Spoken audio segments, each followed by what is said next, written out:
Ha? Natapakan pa ng apo ko.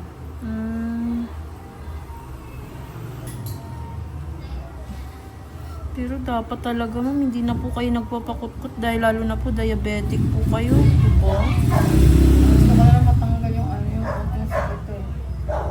Ganun. Sakit talaga. Saan po ito? Saka magkabila. Magkabilaan po siya sumasakit? Masakit ng sakit eh.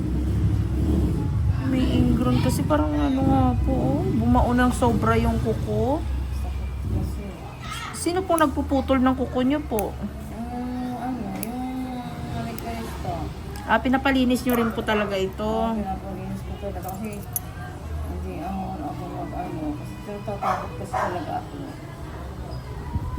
Ay, parang namamaga nga po siya sa loob. Sakit na eh. Ayan oh. Hindi ko na kasi kaya eh. Ayan oh, baon po siya oh. Mahirap kasi ako dyan eh. Sabi ko lang sa kanila, pag nilipapalinis ako, dahan-dahanin mo lang emo kasi talagang masakit. Lalo na po diabetic. Ano po yung pagka-diabetic niyo po? Anong stage po? Hindi kaya, pero Nag-i-insulin po kayo? Wala, di pa na. Hindi ako nag-insulin. May ano lang ako, may Maintenance? Oo. Opo. Hindi. Ayan po yung bumaon dito. Ayan po. Sakit-sakit ko may kirot eh, para akong yak. Ha? Ano ba Emma? Si Emma nga sabi ko sa Emma, pag ako nagtalilinis mo Emma, talagang dahan-dahanin mo lang. Ayaw ko magkasakit ayaw ko masaktan ng paa ko. Dapat i-maintain nyo po na ano na hindi po, sikapin nyo pong hindi po mabaon yung kuko. Dapat yung may schedule po kayo ng tamang pagpalinis po. Huwag nyo pong antayin na babaon ng sobra yung kuko kasi pag nasugat po kayo, mas mahirap. Or mamaga po ito, mas mahirapan po. Kunti na lang po, magkakanana na po siya oh.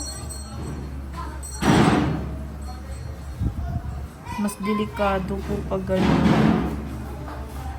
Ilang linggo po ba dapat yung bago lilinisin after na nililinis mo? Ilang linggo po?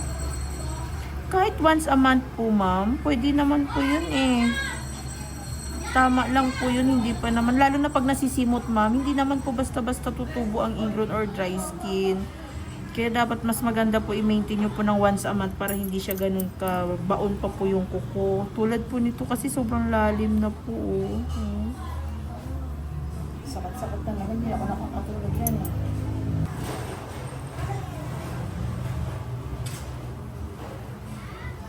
Hindi ako nakakatulog eh. Umikirot siya, parang may sumusundo. Itong kabila ganun din po. Oo. Ang tinanggal sa ni Emma, yung mga magangan, di ba sabi ko sa'yo?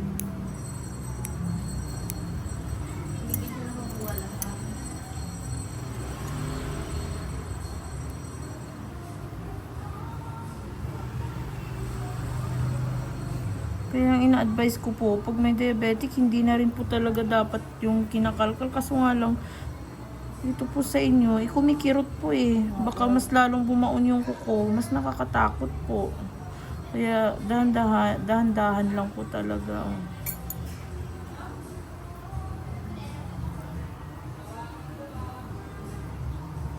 Sakit kasi kaya, minsan talaga tinitis ko minsan, takot dyan ako takot. Ayan oh, andito yung kuko po oh. Aray. Ayan oh. Ayan po siya oh. Yan ang sumasakit. Ito po.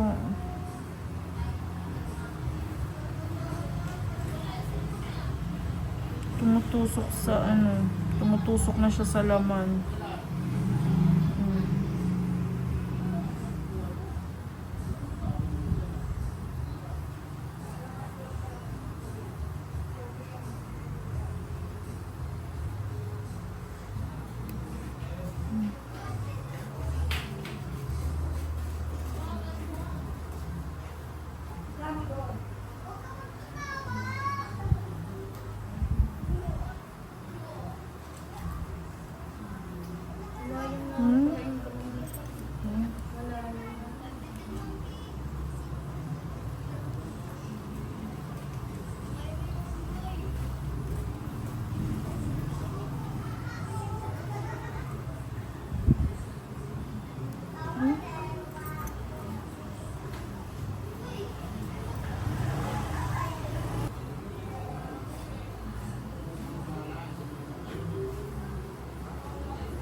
tiisin ito. Ang sakit nito, dry skin.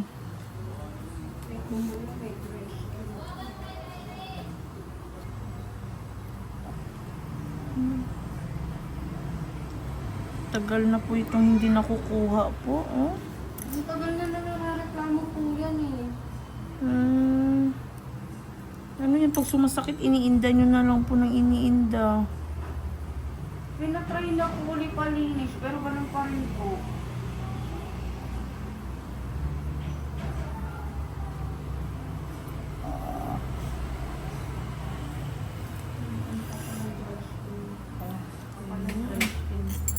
Yung dry skin din po kasing isa sa masakit. Kaya po.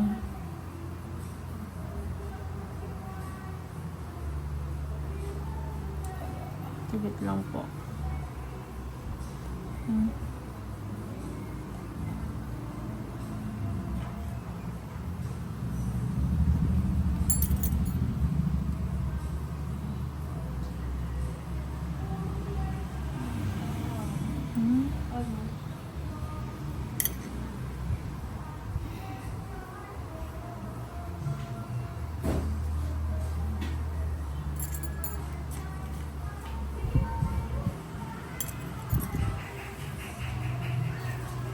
Pareho na po siyang namamaga sa loob po. Oh. Kaya nasakit kasi namabaga na. Tapos tulad niya naapakan pa po. Kanina. Kaya mas lalo po siyang kumirot po.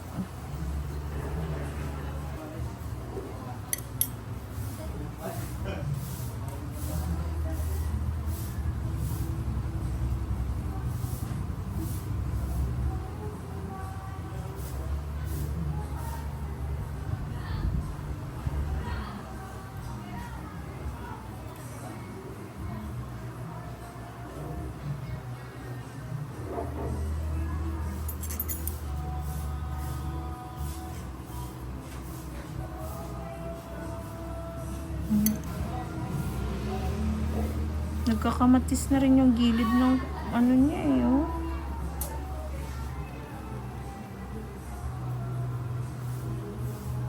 Pero at least sa susunod po, hindi na po to siya ganito kalala po. Yung...